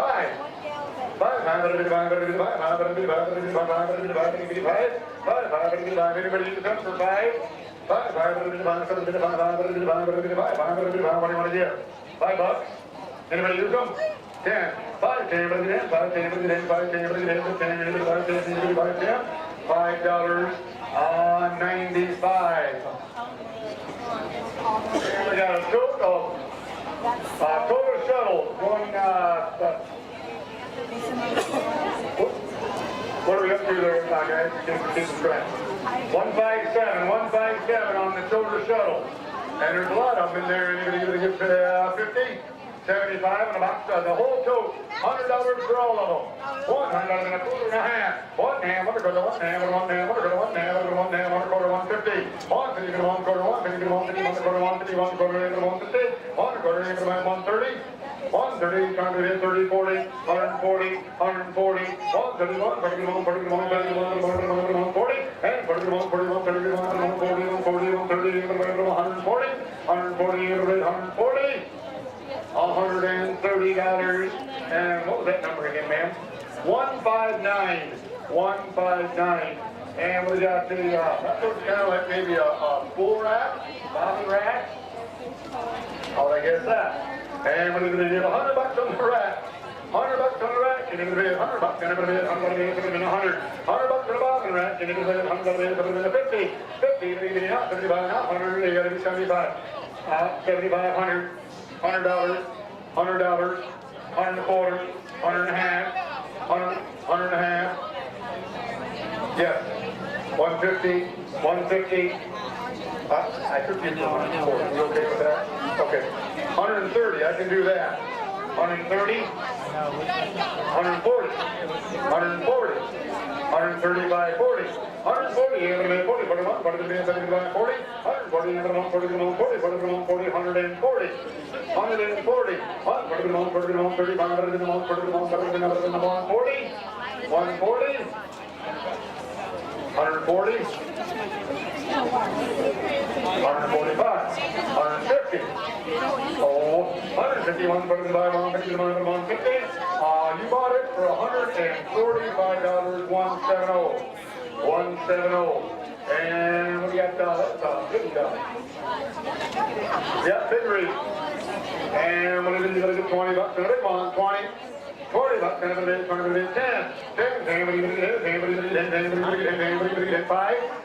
10, 5, 10, 10 upstairs, I got you in 5, 10, 5, 10, 10, 10, 10, 5, 10, 10, 10, 5, 10, and 10, 5, 10, 5, 10, 10, 10, 5, 10, 10, 5, 10, what do you do? 5, 10, 10, 5, 10, 10, $5.80, 80, $5.80, and we got